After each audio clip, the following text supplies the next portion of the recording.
Growing up in an African setup can be very challenging at times, but one thing I'm grateful for is that the challenges we went through sort of built a certain resilience in us that has helped us to go through life and face the challenges that come with life. When I was below 5, I could just play, show up home, and all I had to do was ensure I have washed my face and my feet before I go to bed. Back in the days, like, there are certain things you couldn't do. The way we were being modeled, ilikuwa manze viboko, manze we were beaten, and at times hatukuwa tunaelezewa ni kwa nini tumechapwa. Ama unajua maybe nilifanya kitu fulani, so maybe nilienda nikacheza after kuoga, and so it wasn't really easy. So unakuja jioni ukijua leo ni viboko. Respect of community, because one of the biggest thing about being raised in an African setup is you're raised by the community, by your relatives, by your aunties. They had a say in a huge part of your life. I was taught decency in dressing, decency and modesty in welcoming guests. I was taught hard work. I was taught how to manage myself among people. By the time I was 15, now I could take care of my younger siblings. I could cook for the family. I was also expected to generally be more mature. By the age of 15, 16, 17, I was expected to know how to handle myself around boys. Don't be too exposing a lot of yourself. Be modest in your dressing, be modest how you speak to people, and also respect your elders. Show up to church more than I had ever been pushed before. So I would say it was very programmed.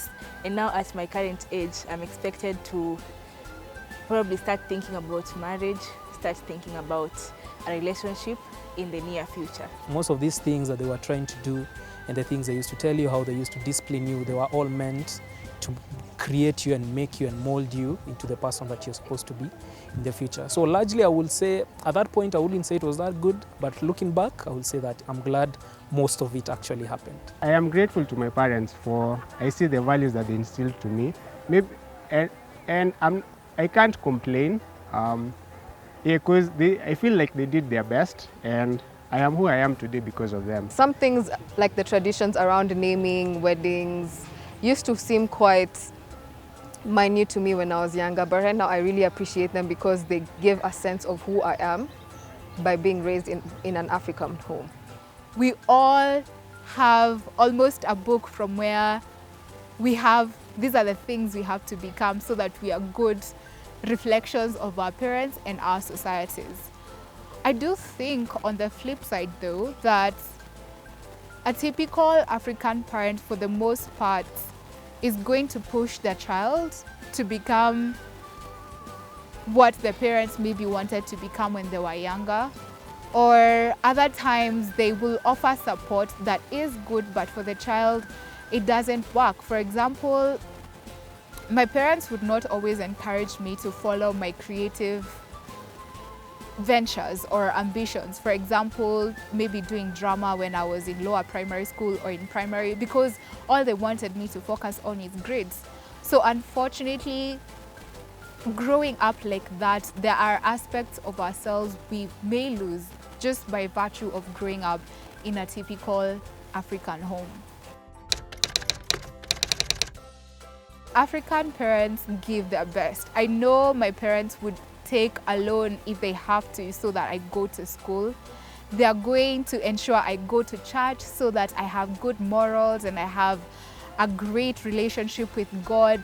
They will teach me to respect my elders. The youth are people who have emotions. We have a lot of emotions as people and we'd want to be listened to before being advised. Several times you find parents advise before they listen. They don't know what the youth is thinking or how they are feeling about that particular situation, but then they are giving advice anyway. This interesting conversation we were having with my parents. So I have this interest in film. So and I found it to be very interesting. So my mom was like, why don't you find a school where you can just learn film and all these things, because you're really interested in this. Why don't you do that? And I'm also interested in business. So at times my parents really support me. They just start projects and ask me for opinions here and there. They give me freedom to choose whether I want to venture into employment or entrepreneurship. Like we get to have these conversations, and for me, I feel like that really matters to me as someone who's growing up. Most parents are very linear in terms of the support they are going to give to their children. So aspects and gifts of their children, such as their creativity, style, whether they like building. The African parents also know that the youth are vulnerable. They are vulnerable in terms of emotions, they are vulnerable in terms of social media influence, and they also have their dreams that they want to live. A lot of youths, I would tell you, for example, are doing a lot of degrees that are their parents' degrees.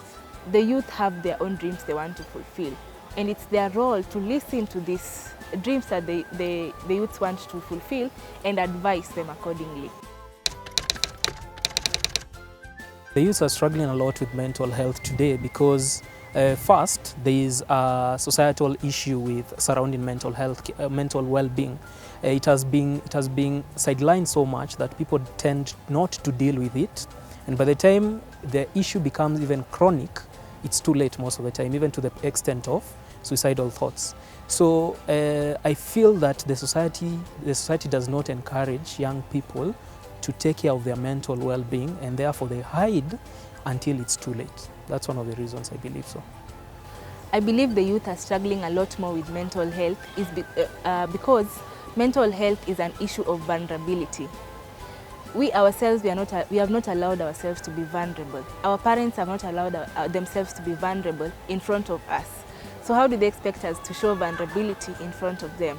Our friends don't expect us to be vulnerable and show our emotions to them.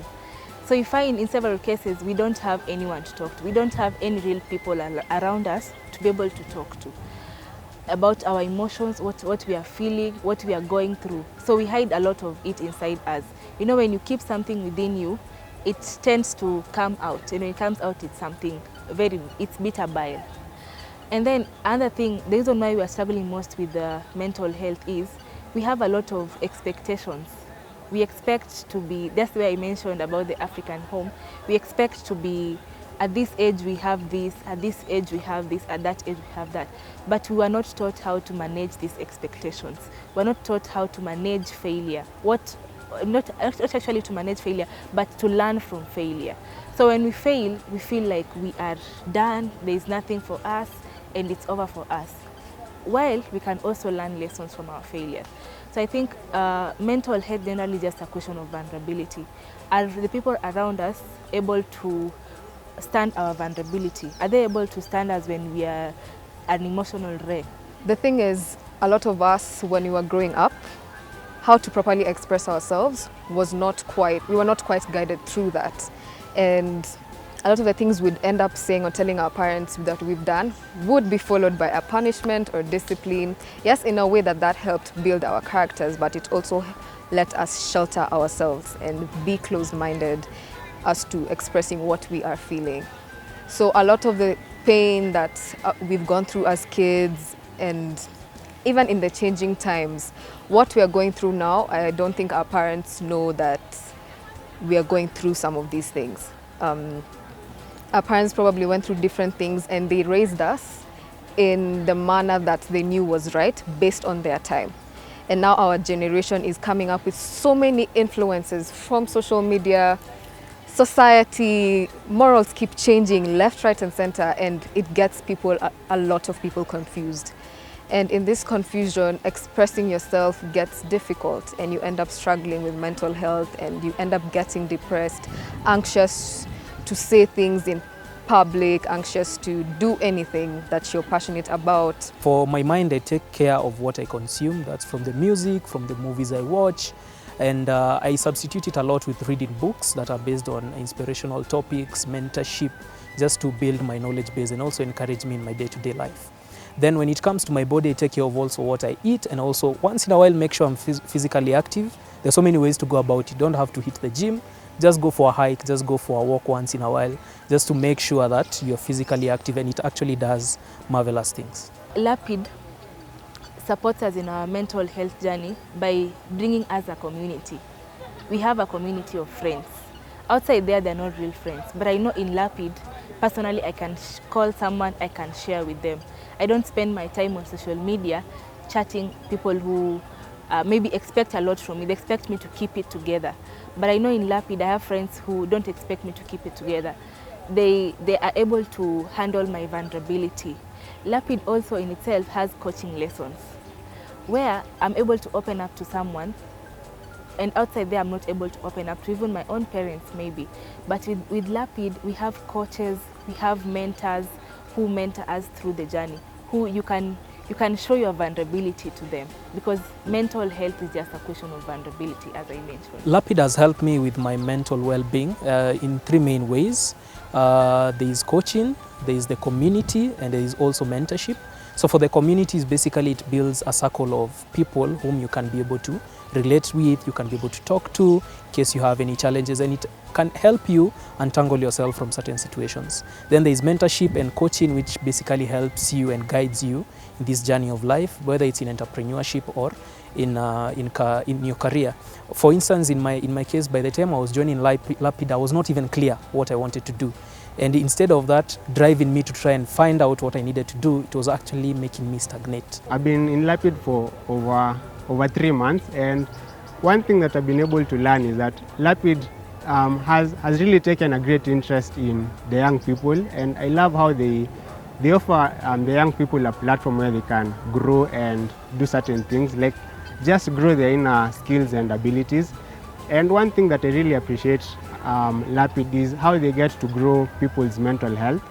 Like we normally have, during the program, we normally have certain classes. And in the classes, we have classes like entrepreneurship, but we also have classes where we are being taught by psychologists, where we are being taught about our mental health, about our mental awareness. Like these things are being taught to us, and we are being taught to realize them and be able to take the right actions in handling ourselves. We're being taught on how to become vulnerable. Like speaking out as a man and as a person in the society doesn't mean you're weak. It's just of who you are as a man. To anyone who's looking to join Lapid, please do this. It's an awesome experience. The positive aspects of what a typical parent does for their child, I would have to say that they are very selfless in terms of how they treat their children, because African parents give their best. I know my parents would take a loan if they have to so that I go to school. They are going to ensure I go to church so that I have good morals and I have a great relationship with God. They will teach me to respect my elders. They will push me to be a clean girl, to know how to cook. Basically, I am taught to be as upright as possible. Parents, we would need your support as young people to be able to chart out our clear career paths. Sometimes we as young people, we may not be sure or clear of what career path we would like to take. But we urge you as our parents to just give a listening ear. You never know, that kind of creativity might chart out a path that is innovative, that has never been seen by the world before. What I would like to tell the parents of today is that times are different, and I believe that every generation is cut out from a different cloth, so to speak. And so the challenges that we are facing now are not the same as that which our parents went through. So what I would like to tell the parents is that they should give a listening ear. The greatest need of the 21st century is to be heard. Kids just want to be heard. Young people want to be heard.